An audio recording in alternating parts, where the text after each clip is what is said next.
Hello, it's William, back with the latest 1921 diary entry. And what is this? It's part 6, I think. But never mind if I'm wrong about that. When I put in the title of the video, I'll be sure to get that right. So, part 6 of the diary entry, the long diary entry of the 31st of January 1921. So let's recap a little. Dmitri has been a member for a little while now of the Trepov group, initially called the Trepov group, and he called it the Trepov group, which was organized by a former prime minister of Russia, pre-revolutionary prime minister of Russia, and a zealous opponent of Rasputin, like Dmitri himself, a sort of center-right moderate.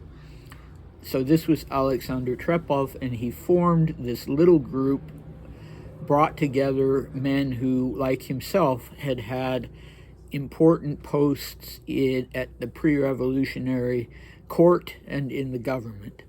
And they decided to officially name themselves the Russian Assembly, but it wasn't much of an assembly, to be honest, because there were few enough of them that they were able to meet in a private room at a restaurant.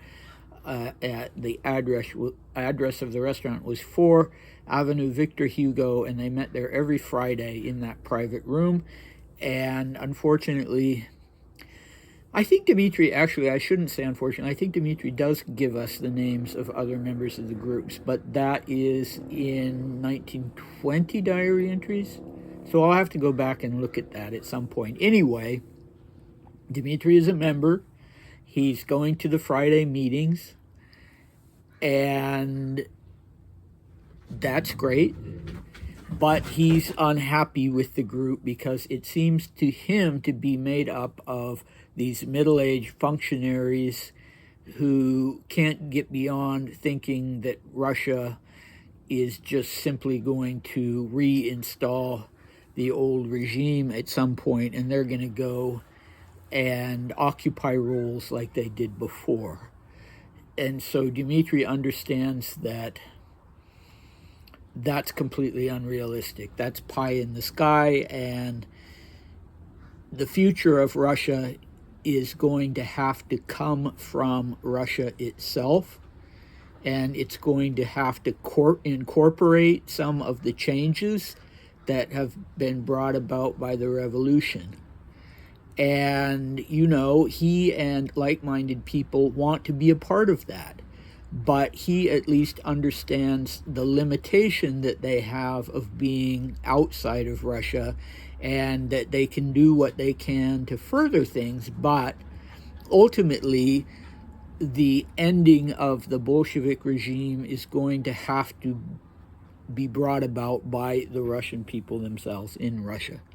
So, meanwhile, he has decided to start this little subgroup of the Russian Assembly that he calls the Information Bureau, and he's invited a small group of other men to join. All but one of them are generals, former generals in the Imperial Russian Army.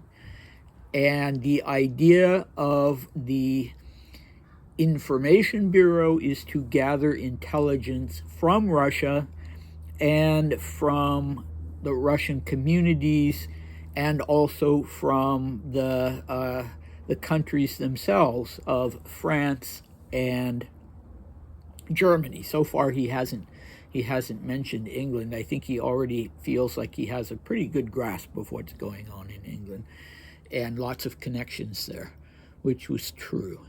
So, having informed us yesterday of who these men were and what connections they had that made them useful to the undertaking, he's now going to fill us in a little bit on some of the first bits of information that are trickling in through the sources that these generals are tapped into. So here we go. We're getting more information from Soviet than we did before. And here, in a few words, is what that information boils down to. First, it confirms the rumors about the changes that have been observed in the psychology of the peasants and even the soldiers of the Red Army. Whoops, here comes the sun. Okay. Thanks to the Soviet regime and the Bolshevik cells that exist everywhere in the towns and villages, the peasant felt connected to the form of government and the state. But because the regime apparently doesn't enjoy popularity, the people have finally figured out the meaning of the expression, the government enjoys and preserves the will of the people. The peasants now know that the actual government is against them. They recognize what it means to have a form of government that they didn't have any say in choosing. They no longer believe the inflammatory phrases and speeches, and they understand the situation much better than before. Next, our intelligence confirms the information about the growing significance of the church. It was so great to hear that the clergy has been replenished with intelligent people. Students are entering, people with higher education, workers, and for the most part, they're people who are good orators. Third, beyond all that, the value of the parish is increasing to a greater and greater extent and is organized in strength. Okay, so things that are making him feel a little optimistic after a long, dark period when the Civil War, the white Russian forces who were involved in the Civil War against the Red Army were falling apart and getting out of Russia, being evacuated. So, what are they finding out? Well, just a reminder, Soviet is the Soviet of deputies, and I think, we might just as well say the Soviet information from we're getting more information from the Soviet than we did before. So the Central Council of the Soviet state, the actual Soviet. Soviet means council. And apparently one of these generals has connections with some insider. And so they're getting more information now than they did before. And so he's going to tell us, to begin with, 3 points of what that information boils down to. First, it confirms the rumors. So there have been rumors that something has changed in the mindset, in the outlook of both the peasants and the Red Army. The peasants and the Red Army are the backbone of the Bolshevik movement of the Soviet Union. The revolution would have failed without them. The Civil War would have failed without them. But now word is coming in. First there were rumors, and now somehow there's confirmation that Dmitri's group has been able to obtain that there has been a change in psychology. And it's interesting to me that he uses the word psychology.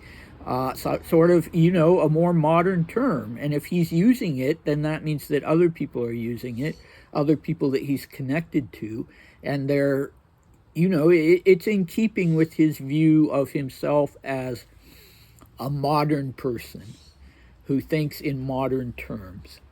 I mean, psychology had been around for a while, but this is an interesting use of it. So he's saying that the villagers and peasants, without ever having the peasants, without ever having had any direct say in the Bolshevik regime, nonetheless felt this connection because there were Soviets with a lowercase s, there were councils, and there were cells, Bolshevik cells and Soviet councils in every town and village. And so they made the peasants feel like they had a real connection to this movement, and beyond the movement, to the actual government. But now they're starting to rethink that. So here's this change in psychology. They're not idiots. They're starting to realize that this government does not have their back. And it's not popular with people beyond themselves. And you could almost say that it is against them. And so, yeah, this is changing their mindset. And it's probably true. And it's probably, an apt observation on Dmitri's part, because how the Bolsheviks succeeded in the first place, I mean, I'm not an expert on the revolution, but from what I know, how the Bolsheviks succeeded in the first place was by offering to give the peasants all the land. So this had been a massive, massive grievance, the main grievance of the peasants going back to the time of the Great Reforms, when serfdom was abolished and the peasants expected to be given by the Tsar, by their little father Tsar, to be given all the land that belonged to the landowners. The peasants believed that there was actual enmity between the Tsar and the landowners, or, on the other hand, that the landowners were bamboozling the Tsar. But at some point, the Tsar would wake up to that and would strip them of their land and would give all that land to the peasants. And of course, that didn't happen, and they were extremely unhappy about that, and they never stopped waiting for that. It was called a black repartition. So the peasants owned land. Traditionally, they owned their land in common. The land belonged to the commune, and every 10 years or so, every family, based on how many members there were in the family who could work the fields, was allotted a certain amount of land. And that was a repartition. So the peasants were dreaming of the day when they would have what was called a black repartition, when all the land would be given to them to allot to the whole of the peasantry, and they would be able to farm all the land. So that never happened. Well, the Bolsheviks promised them exactly that. And of course that didn't end up happening. Of course, you didn't have then the revolution did not bring about an ideal agrarian society. The Bolsheviks were always more about the factory workers and the urban proletariat. There was another revolutionary group called the Socialist Revolutionaries, who were oriented toward the peasantry and agrarian issues and land issues, but they disapproved and disagreed vehemently with the Bolsheviks. They weren't Marxists, for one thing, and during the Civil War they actually fought on the side of the Tsarist troops, not because they loved the Tsarist troops or wanted to see another Tsar, God forbid, in their opinion, but because the enemy of my enemy is my friend. So they were opposed to the Reds as vehemently as the white or Tsarist Russian troops were. So anyway, the peasants are waking up to the fact that they've been bamboozled. The Bolsheviks are not going to give them all the land. The Bolsheviks are going to make life harder for them. So now Dmitri says they have finally figured out the meaning of the expression, in quotes, "the government enjoys and preserves the will of the people." So I was trying to find this specific slogan online, and I couldn't, unfortunately, but it must have existed somewhere. So this was sort of the idea of, I know it sounds a little equivocal, but the idea behind it is that you could say the government should, or a legitimate government does enjoy and the well-being and holds, preserves, protects the will of the people. So now the peasants have woken up to the knowledge that the Soviet government does not. It has not legitimately become the custodian of their collective will. Okay, and they didn't have any hand in bringing it Well, I mean, beyond the fact that they were caught up in the Civil War and, sided initially with the Bolsheviks, they didn't have any really say in how the government was formed. That was something that the Bolsheviks had been plotting long before, for years and years, what kind of revolution and what kind of government they would have. So the peasants are back to the realization that they continue to be disenfranchised. They were disenfranchised under the Tsar. They are now disenfranchised under the Bolsheviks. And they are no longer believing these rousing, inflammatory speeches that the Bolsheviks were giving in every town and every village. And they understand the situation, Dmitri tells us, much better than before. Okay, so what did Dmitri himself know about the peasants? Well, I think probably not a lot. The closest he came to the peasants was probably when he was in Ilinskaya, the country estate outside of Moscow, and there he had contacts with peasants. And yeah, he makes a funny remark when he first arrives at Schatzalp in 1939 at the sanatorium, the TB sanatorium in the Swiss Alps that he spent the rest of his life in. The first time he meets his nurse, he says that she reminds him of a Russian nyanya. So a nyanya was not a nanny. A nyanya was a nursemaid, a wet nurse, or beyond that, someone who took care of small children and would have been a fixture in the nursery. There would have been one or more nyanyas in a royal household, and they would have worn traditional peasant clothing, and they probably would have taught the children something about, traditional peasant folklore and music and things like that. But anyway, yeah, he had some contact with the peasants. And also as a soldier, as an officer, he had some contact with the peasants. And he writes a little bit about the Russian soldiers who were recruited from the peasantry in his 1917 diaries.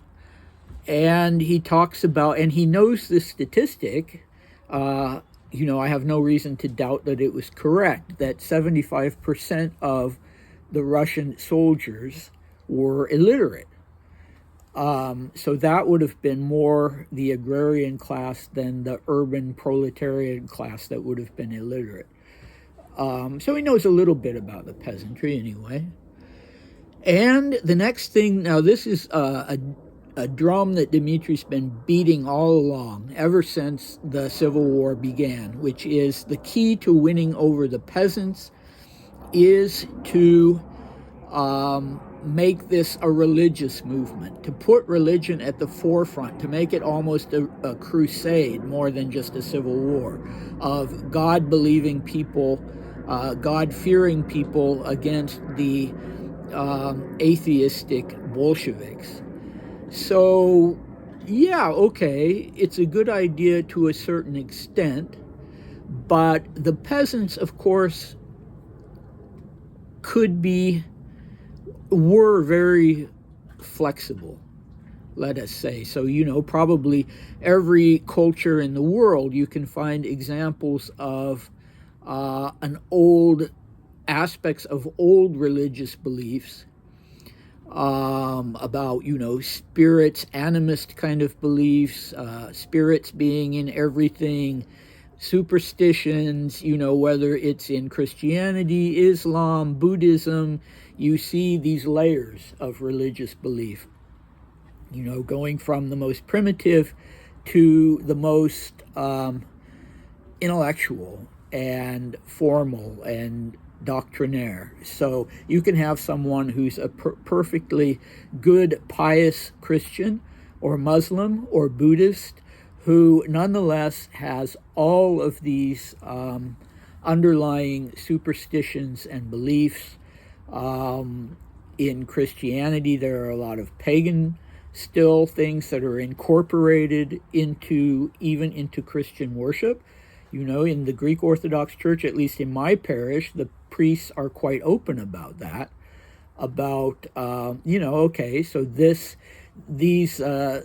bishop's clothing comes from Byzantium, the spreading of olive oil over an infant's body at the time of baptism goes back to pre-Christian Greek athletic competitions, believe it or not. So there are all these layers, and sometimes as a Sunday school teacher, I would have to sort of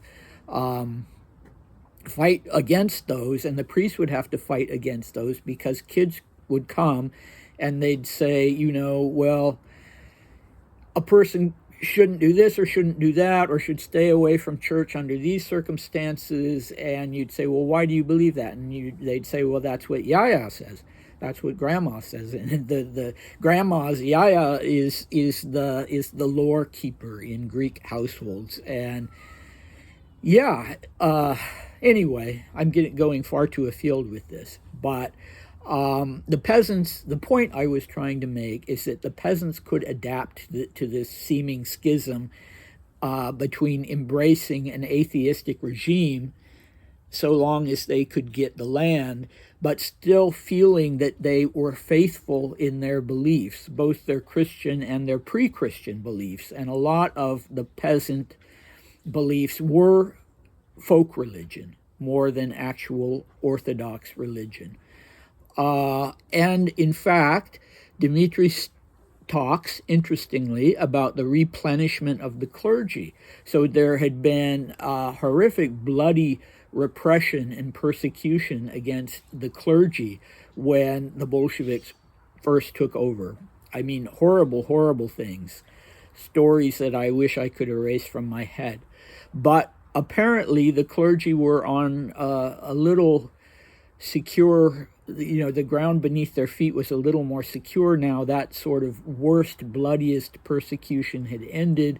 And so you had sort of all kinds of new people who maybe the revolution has renewed their faith in some way, or shown them the need to struggle and to embrace religion and orthodoxy and Christianity. And so the people that are coming into the clergy now, coming in and becoming priests and deacons and what have you, are people of intelligence, students, people with higher or university educations, or at least gymnasia educations, and also workers. So also representatives of the proletariat. So a really good cross-section of people. And to top it all off, many of them are very good speakers, inspiring speakers. So I don't know if this was true or not, but it certainly was an interesting phenomenon if it was true. And the fact of the matter is that both in Greece and in Russia, much less so than in the Western world, the Western Christian world, priests were drawn from the peasantry.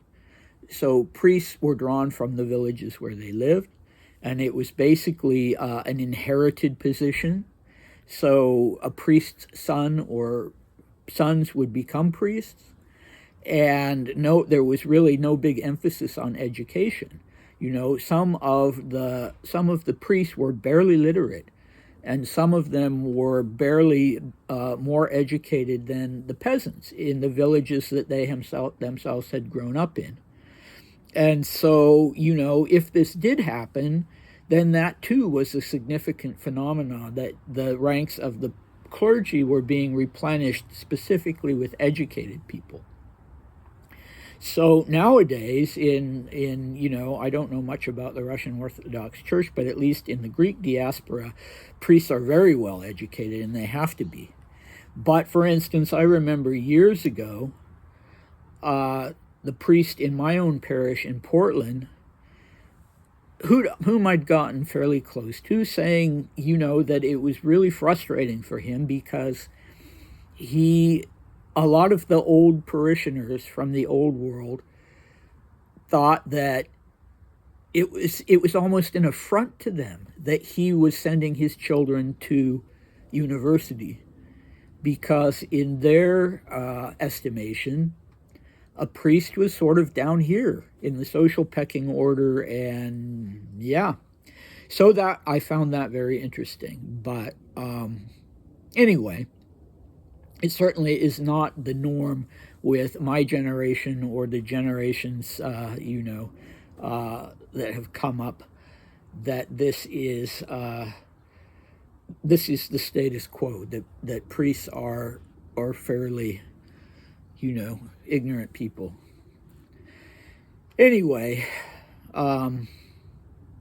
this is where we will stop today, and tomorrow Dimitri is going to start filling us in on the intelligence that he and his friends are getting specifically from the Red Army. So that's going to, and then beyond that, he's going to continue to be talking about this effort of his.